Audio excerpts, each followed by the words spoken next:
Orang ditakut-takuti, kalau nggak ngambil KPR kamu, kapan mau punya rumah?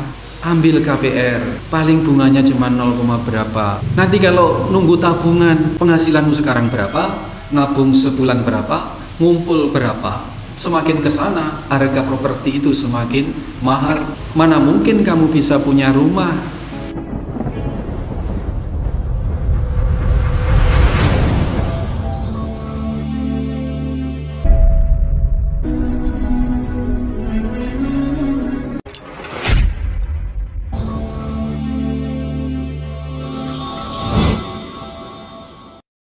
Bismillahirrahmanirrahim. Assalamualaikum warahmatullahi wabarakatuh. Innal hamdalillah nahmaduhu wa nasta'inuhu wa nastaghfiruh wa na'udzu billahi min shururi anfusina wa min sayyiati a'malina. May yahdihillahu fala mudilla lahu wa may yudlil fala hadiyalah. Asyhadu an la ilaha illallah wahdahu la syarikalah. Asyhadu anna Muhammadan abduhu wa rasuluhu la nabiyya ba'dah. Allahumma salli wa sallim wa barik ala Muhammadin wa ala alihi wa sahbihi wa mawalah. Allahu ta'ala ya ayyuhalladzina amanu taqullaha haqqa tuqatih wa la tamutunna illa wa antum muslimun.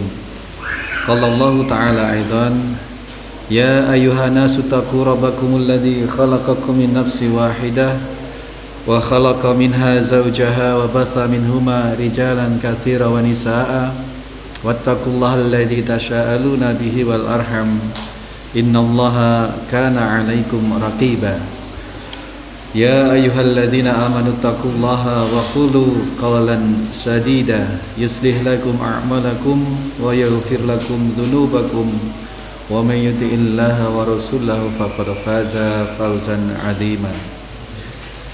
Ma'asyiral muslimin wal muslimat, segenap jamaah salat maghrib, isya dan jamaah salat 5 waktu Masjid Al Muslimun Curah Jeru Situbondo, juga segenap pemirsa dimanapun berada kali ini, rahimani wa rahimakumullah.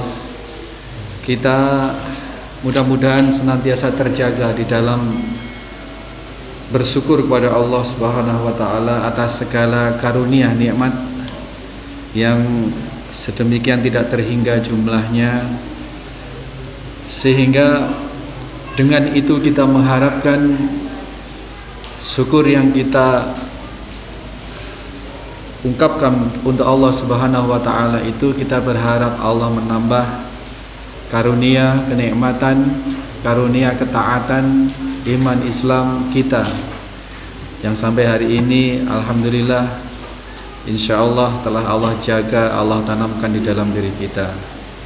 Sholawat serta salam senantiasa kita haturkan untuk junjungan kita Nabiullah Muhammad sallallahu alaihi wasallam yang kelak kita nantikan atas izin Allah syafaat beliau, pembelaan beliau kelak di yaumil qiyamah, dan pada akhirnya kita akan bersama-sama dengan beliau, seluruh umat beliau memasuki jannahnya, surganya Allah Subhanahu wa taala. Amin, Allahumma amin. Ma'asyiral muslimin wal muslimat, jamaah Masjid Al Muslimun rahimani wa rahimakumullah. Kali ini pasukannya saya bawa agak banyak karena ya ini anak-anak baru jadi biar tahu mana gitu. Jadi kalau ada sesuatu yang tidak biasa, yang kurang berkenan, mohon dimaafkan. Itulah anak-anak. Dan mudah-mudahan anak-anak kita ini nanti menjadi penerus semangat jihad kita semuanya, pewaris ilmu manfaat kita semuanya, atas keteladanan, atas mereka yang lihat saat ini. Mana bapak-bapak sudah sepuh masih juga menghadiri majelis ilmu, masih juga rajin sholat berjamaah. Anak-anak kita orientasikan, kita tunjukkan, kita ajak bersama-sama. Seperti itulah jihad di jalan Allah itu, jihad bilhal, jihad dengan amaliyah. Selain juga ada jihad-jihad di bidang yang lain. kita berbicara tentang jihad masih terkait dengan hadis kita yang sedemikian panjang. Hadis ke-21 ini tentang bagaimana seorang Ka'ab bin Malik itu tertinggal. Jadi beliau ini salah seorang sahabat utama di dalam pertemuan yang lalu telah kita bacakan, yang sebagaimana dituliskan oleh Al-Imam An-Nawawi, menceritakan hadis, salah satu hadis yang beliau pilih di urutan yang ke-21 kitab Riyadhus Shalihin ini, hadis dari Abdillah bin Ka'ab, Abdillah bin Ka'ab bin Malik. Kemarin telah kita sampaikan juga bahwa Abdillah ini salah seorang anak Ka'ab bin Malik yang menjadi pendamping, penuntun Ka'ab bin Malik, karena Ka'ab bin Malik ini di usia senjanya beliau mengalami kebutaan, dan kebutaan ini bukan sesuatu yang aneh. Di zaman sekarang pun sesungguhnya gejala kebutaan di usia tua itu sesuatu yang wajar, katarak dan lain sebagainya. Cuman untuk zaman-zaman ini ada teknologi yang bisa operasi, ada pengobatan-pengobatan sehingga bisa ditekan angka kebutaan di usia tua. Zaman Nabi SAW penyakit sejenis katarak ini belum ada mekanisme untuk diobati, operasi apalagi belum, sehingga wajar jika ada beberapa sahabat, ada beberapa sirah di dalam kisah-kisah itu diketahui ada yang buta di usia senja, diantaranya Ka'ab bin Malik ini. Nah, Abdillah bin Ka'ab bin Malik menceritakan hadis ini, menceritakan bahwasanya bapaknya bercerita. Jadi Abdillah ini menceritakan bahwasanya dia mendapat dongeng dari bapaknya, mendapat cerita tentang diri bapaknya sendiri, bukan tentang siapa-siapa. Ini jadi hadis mengenai perjuangan, mengenai situasi perjuangan di zaman Rasul Shallallahu Alaihi Wasallam, di mana ada salah satu tokoh yang fenomenal. Ini tergolong fenomenal karena nantinya akan menjadi salah satu sebab turunnya ayat-ayat Al-Quran. Di antara sebabnya adalah kisah tertinggalnya Ka'ab bin Malik di dalam peperangan Tabuk ini. Kemarin telah kita ceritakan bahwa pasukan Rasulullah Shallallahu Alaihi Wasallam di saat menghadapi perang Tabuk ini sampai-sampai disebut sebagai Jaisul Usrah. Jaisul Usrah itu pasukan perang yang dalam kondisi kesulitan, dalam kondisi sulit, di mana cuacanya, musimnya sedang musim yang sangat tidak bersahabat, sedang musim panas, dan pada musim paceklik juga. Tanam-tanaman masih menjelang tua, jadi mau dipanen muda ndak enak, mau ndak dipanen modal petani sudah teralokasikan untuk tanam, untuk merawat tanaman. Jadi biasa kalau kita nanam jagung, nanam padi, nanam melon, nanam apa begitu. Nah, dikala buah itu sudah menjelang jadi buah, sudah menjelang panen, yang masih mengkal begitu, ini posisi keuangan ini lagi habis-habisnya karena untuk perawatan dan lain sebagainya, sementara pemasukan belum ada karena memang belum layak dipanen. Lah kondisi peperangan Tabuk itu seperti itu. Kondisinya lagi musim kemarau, lagi menjelang panen, jadi belum panen. Nah, Tabuk itu wilayah di antara Mekah dan Madinah, jadi di antara pertengahan, sehingga bisa kita bayangkan, kalau Mekah Madinah itu 450 kilometer, maka kurang lebih Tabuk Madinah itu 225 lah kurang lebih. Ini kita bisa bayangkan di musim yang sedemikian ekstrim, panas cuaca, kemudian musimnya musim paceklik karena belum panen, diharuskan berangkat perang. Yang dihadapi Tabuk itu yang dihadapi pasukan Romawi.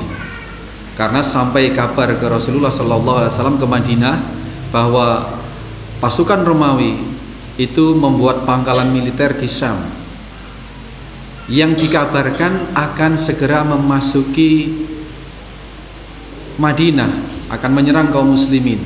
Sehingga Rasulullah SAW berinisiatif untuk mencegat pasukan ini jangan sampai masuk ke Madinah, dicegat di daerah Tabuk. Maka perang Tabuk ini merupakan perang yang sedemikian berat, sehingga tidak biasanya, di situ diceritakan, tidak biasanya Rasulullah SAW ketika berangkat perang, mempersiapkan persiapan peperangan jihad fisabilillah, ini mengutarakan apa adanya kepada segenap pasukan, kepada semua sahabat yang hendak diajak berperang. Biasanya tidak pernah disampaikan ini mau kemana, musuhnya siapa, biasanya seperti itu. Nah, tetapi karena ini spesial, yang dihadapi adalah suatu negara, kekuatan militer negara adidaya, pasukan Romawi. Kalau orang Arab menyebut ini Bani Asfar, ini kaum kulit putih yang dikenal dengan ahli strategi, ahli kecanggihan peralatan perangnya, kemudian pokoknya istimewa lah musuhnya ini. Terus jumlahnya sedemikian besar, sehingga dalam persiapan perang Tabuk ini Rasulullah mengumumkan kepada segenap sahabat. Jadi sahabat itu, Rasulullah dan para sahabat ini fungsinya ya Rasulullah itu fungsinya ya imam, ya kiai, ya ulama, ya panglima, ya presiden, begitu. Para sahabat itu ya santri, ya warga, ya rakyat, ya umat, ya tentara, seperti itu. Jadi tidak pilih-pilih. Baru ada pemilahan, ada angkatan perang, ada militer, ada sipil, itu di zaman Abu Bakar. Itu baru ada pemilahan, mana militer, mana yang sipil. Tetapi di zaman Rasulullah SAW siapapun, bahkan anak-anak sekalipun, banyak yang sangat mendaftarkan diri dalam peperangan Tabuk ini. Orang yang kaya, orang yang miskin ikut mendaftarkan diri. Diseleksilah oleh Rasulullah SAW mana yang layak diperbolehkan, yang tidak layak tidak diperbolehkan, sampai segitu. Dan terkumpullah pasukan ini, tertulis 30.000 pasukan yang akan berangkat ke Tabuk. Nah, ini satu jumlah yang sedemikian besar.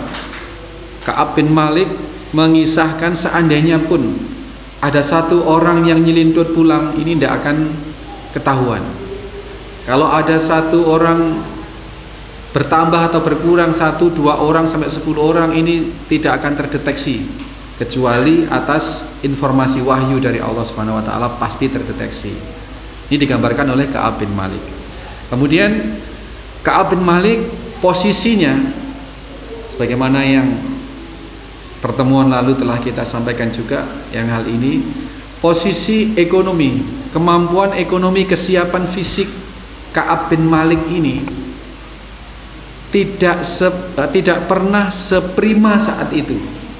Dari kondisi fisiknya lagi sangat sehat-sehatnya kala itu.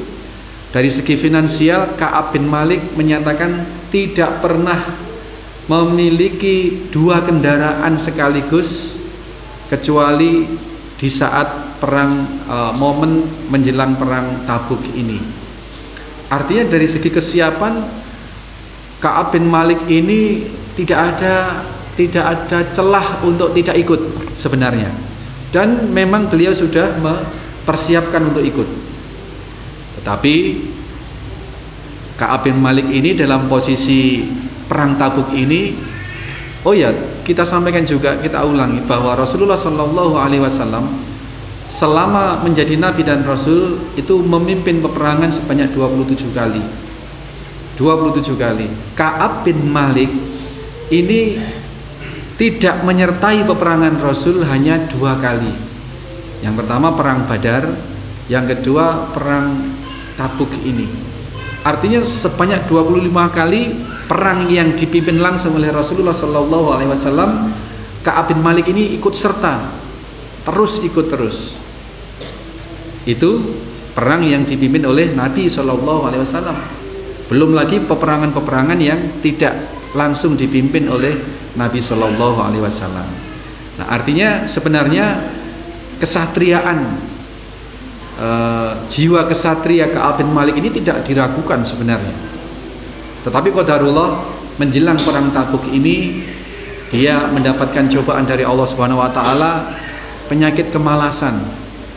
Persiapannya diperlamban.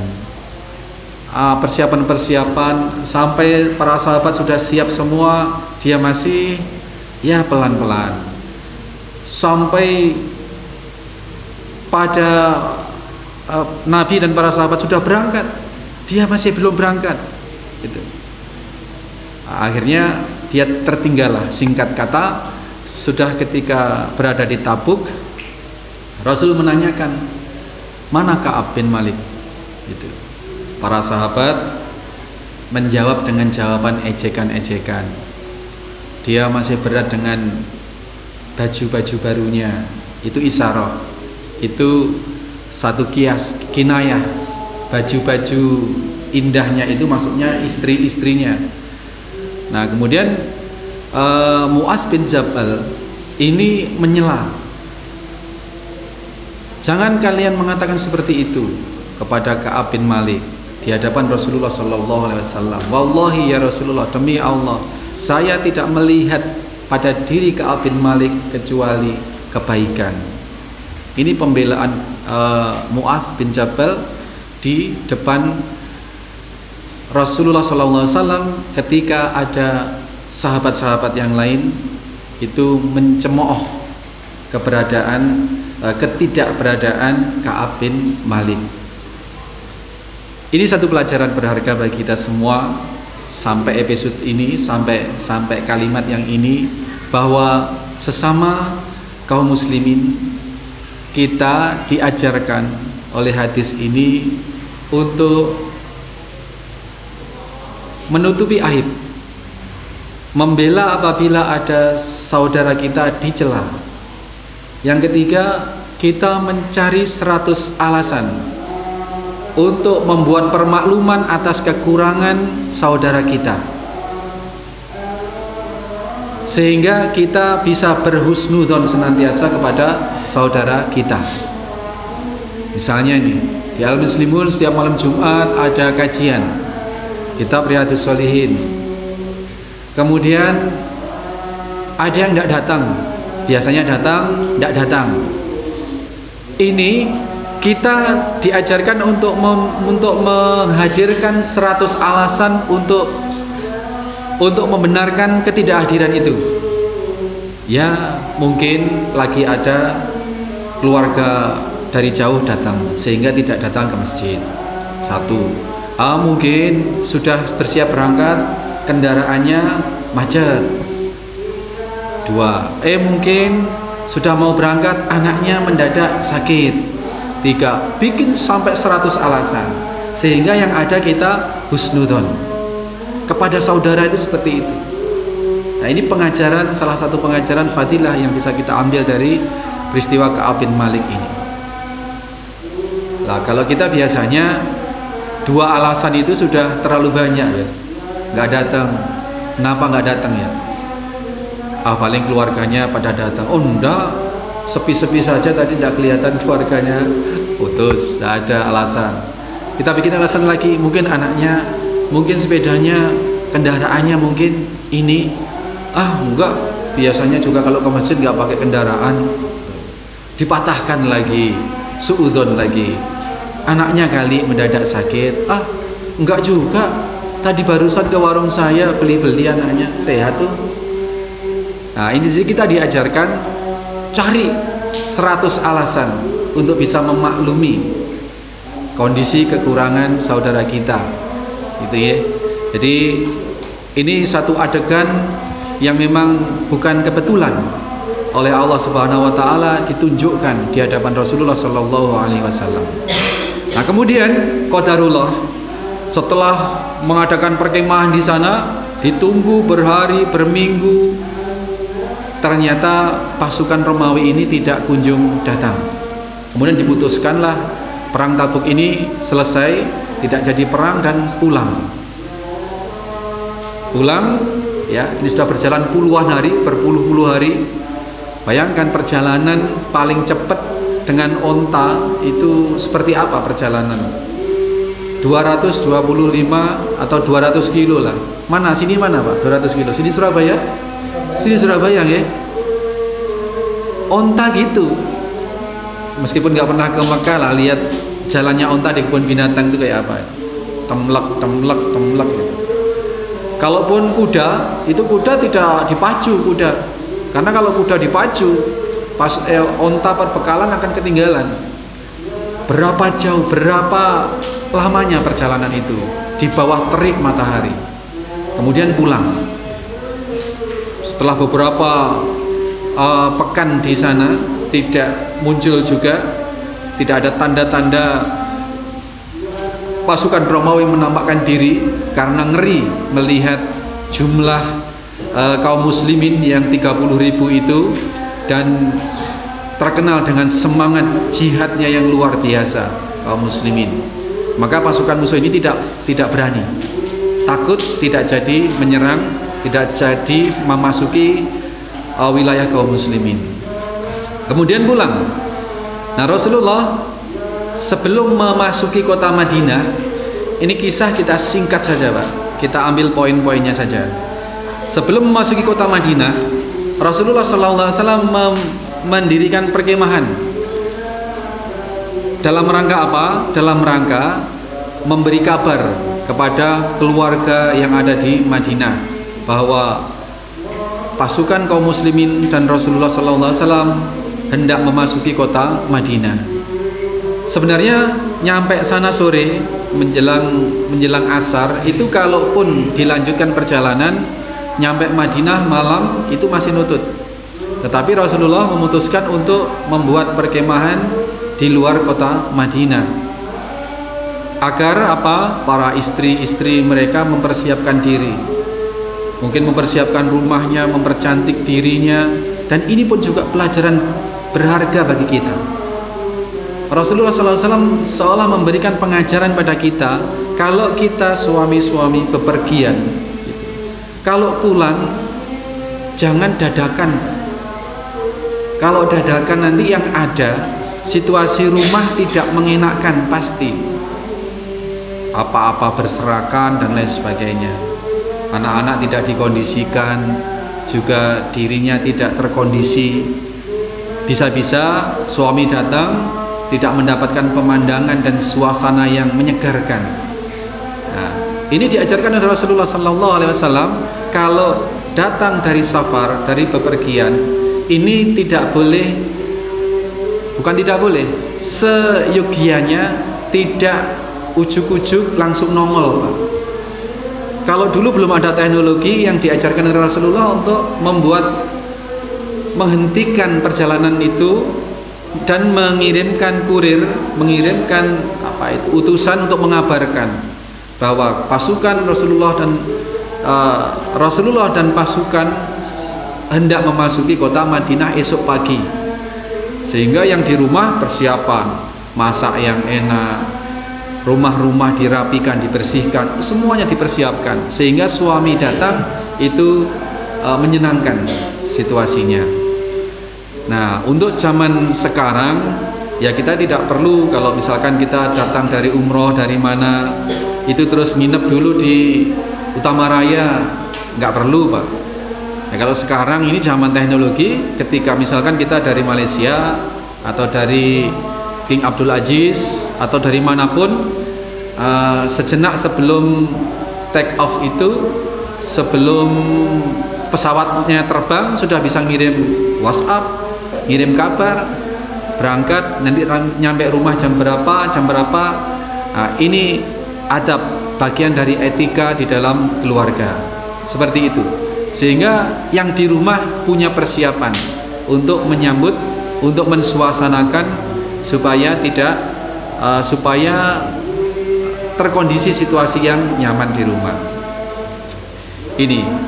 Kemudian setelah memasuki kota Madinah, yang dilakukan oleh Rasulullah dan para sahabat adalah langsung memasuki masjid.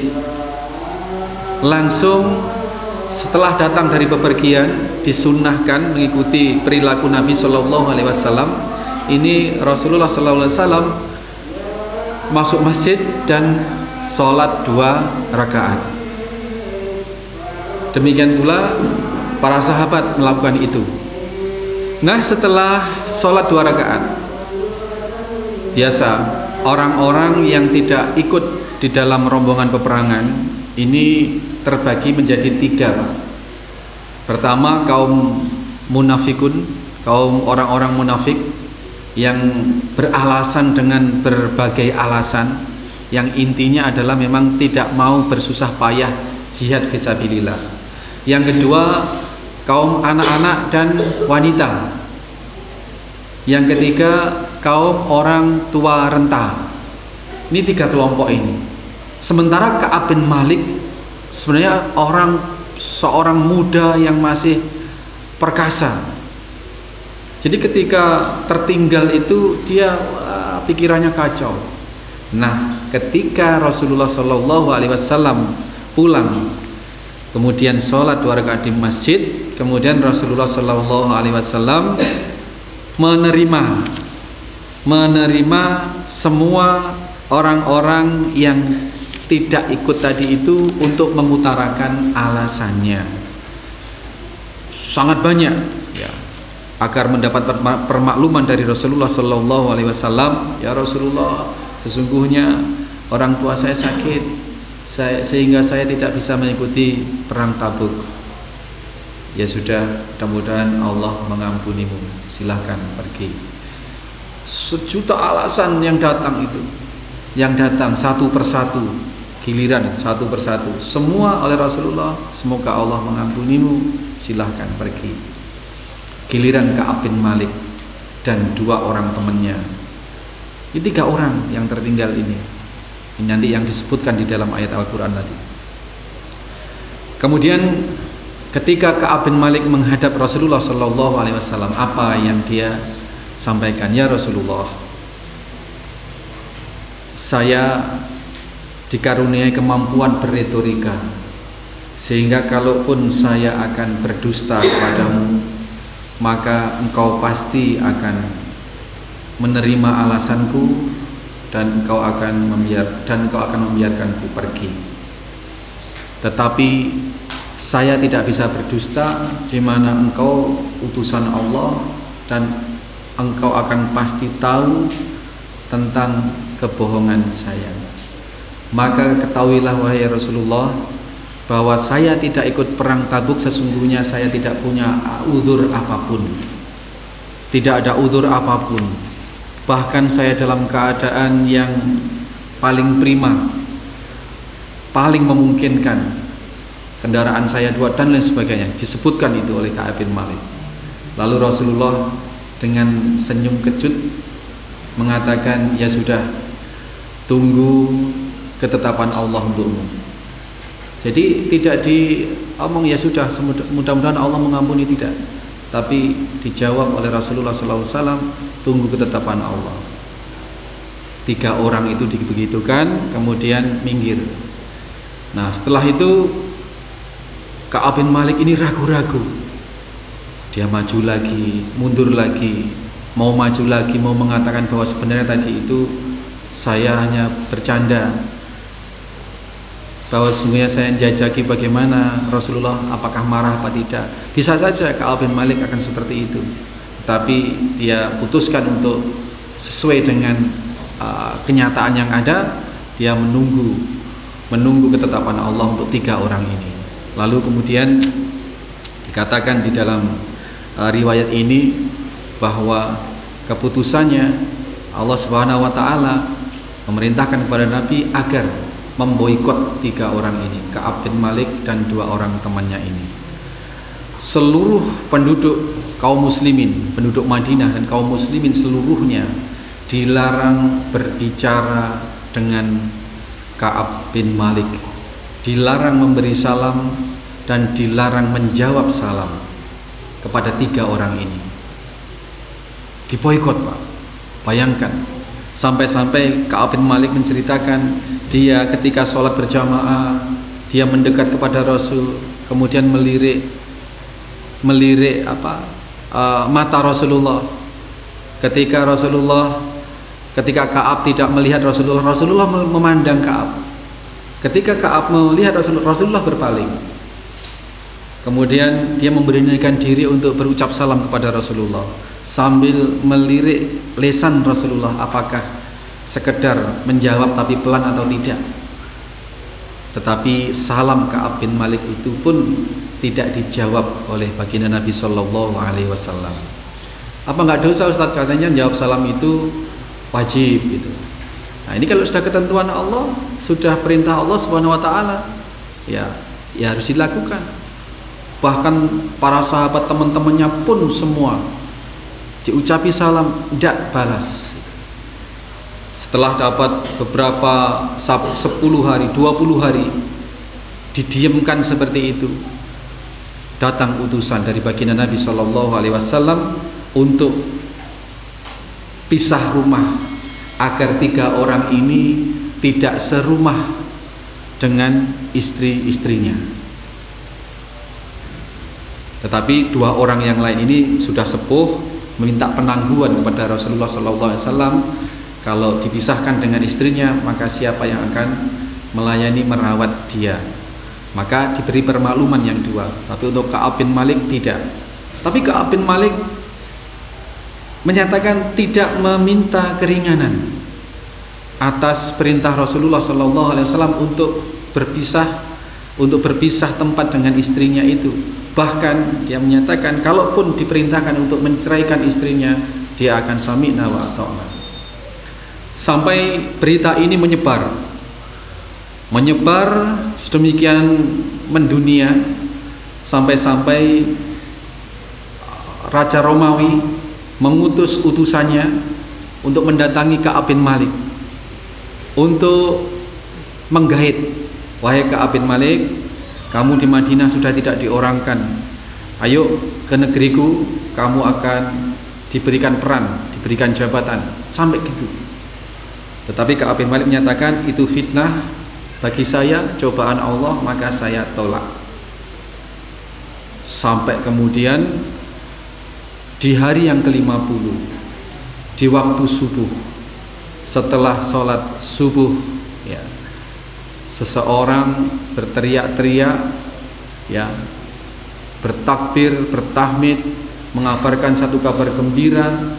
Ada berita dari baginda Nabi Shallallahu Alaihi Wasallam bahwa pertaubatan Ka'ab bin Malik dan 2 orang temannya tadi itu diterima oleh Allah Subhanahu Wa Taala.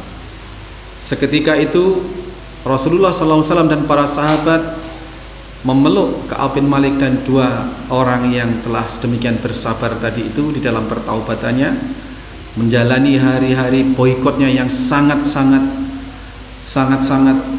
menyakitkan itu.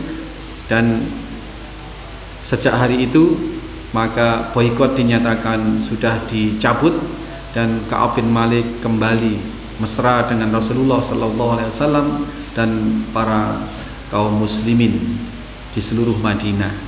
Ini satu pelajaran penting, ma'asyiral muslimin rahimani wa rahimakumullah, bahwa kadang kita menganggap satu pelanggaran atau kesalahan itu tidak apa-apa buat diri kita, tetapi ternyata secara syar'i memiliki konsekuensi yang sangat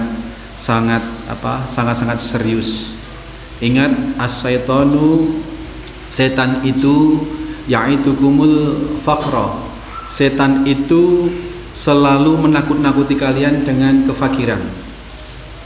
Wa ya'murukum bil fahsya, dan mendorong, membisiki, memerintahkan, menggiring-giring untuk berbuat kefasikan, membuat keburukan. Termasuk inilah yang dialami oleh Ka'ab bin Malik.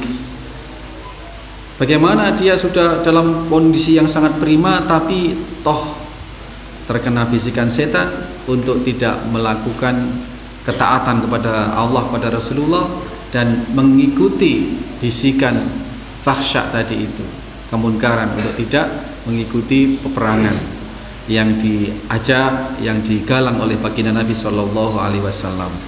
Ini jadi ketakutan nanti kalau berangkat, bagaimana kalau pas waktunya kurma pada panen, kalau nggak dipanen nanti pas mubadzir, rugi, miskin, dan lain sebagainya. Berpikir seperti, dan itu hembusan-hembusan setan. Maka didorong untuk melakukan kefasikan, untuk tidak mentaati perintah Rasulullah SAW untuk berangkat berperang. Nah, kondisi ini bisa terjadi sampai hari ini pada kita semuanya.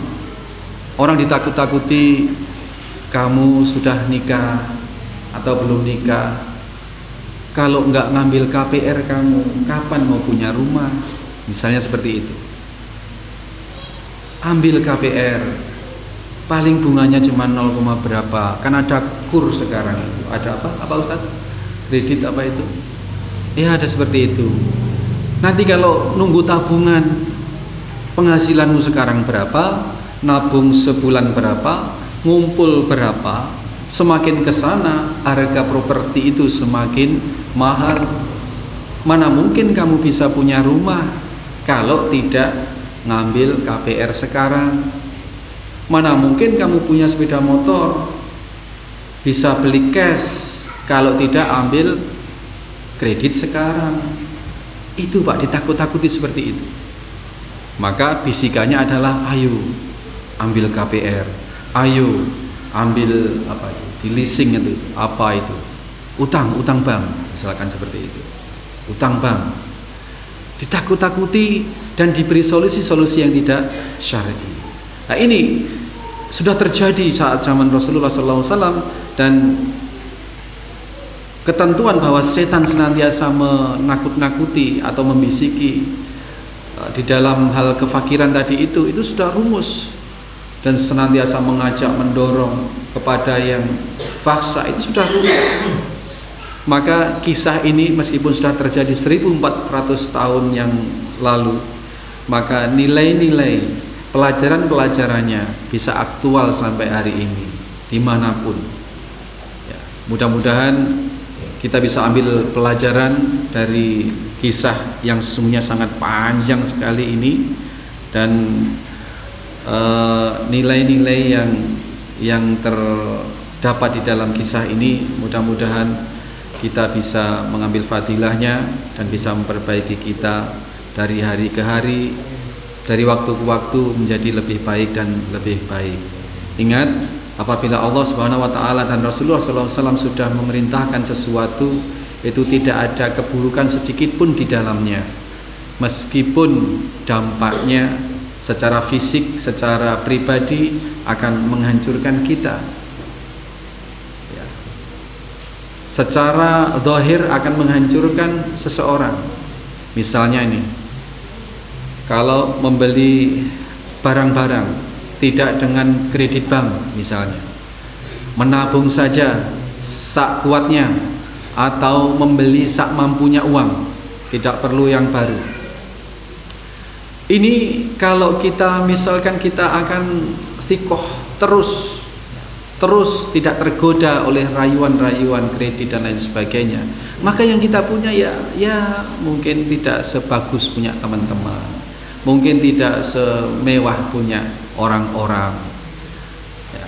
Secara zahir kita terpuruk, bisa jadi seperti itu.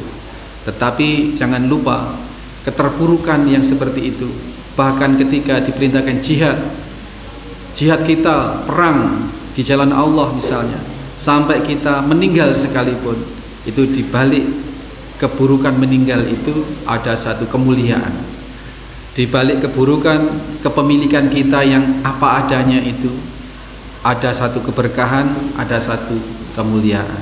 Sehingga tidak ada celah keburukan apapun dikala kita sami'na wa ata'na terhadap hukum-hukum Allah, terhadap perintah Allah dan Rasulullah. Mudah-mudahan kita dikuatkan ya Pak. Setelah hidayah, kebenaran, hati kita bisa menerima kebenaran-kebenaran, tinggal bagaimana hati kita bisa melakukan kebenaran itu. Sehingga doa-doa yang populer itu, Allahumma arinal haqqa haqqa, itu kita amalkan terus. Ya Allah, perlihatkanlah kepada kami bahwa yang benar itu benar, dan wa arinal batila batila warzuqna ijtinaba, dan yang salah yang tidak salah itu, yang batil itu batil, kemudian berilah kekuatan untuk meninggalkan kebatilan. Permasalahannya selama ini kita paham tentang hukum-hukum, paham tentang kaidah-kaidah, tetapi tidak ada kesanggupan hati untuk melakukan kaidah itu, dan tidak ada kemampuan diri untuk menghindarkan dari kemungkaran. Itu problemnya. Maka butuh taufik, butuh pertolongan dari Allah Subhanahu wa taala. Dan salah satu bentuk pertolongan Allah Subhanahu wa taala bisa kita ikhtiari dengan qulu qaulan syadida, dengan menjaga ucapan, menjaga lisan, hanya berbicara yang benar, yang baik-baik saja, sehingga Allah akan senantiasa membimbing langkah-langkah kita. Demikian, mudah-mudahan barokah pertemuan kita kali ini. Subhanakallahumma wa bihamdika asyhadu alla ilaha illa anta astaghfiruka wa atubu ilaik. Assalamualaikum warahmatullahi wabarakatuh.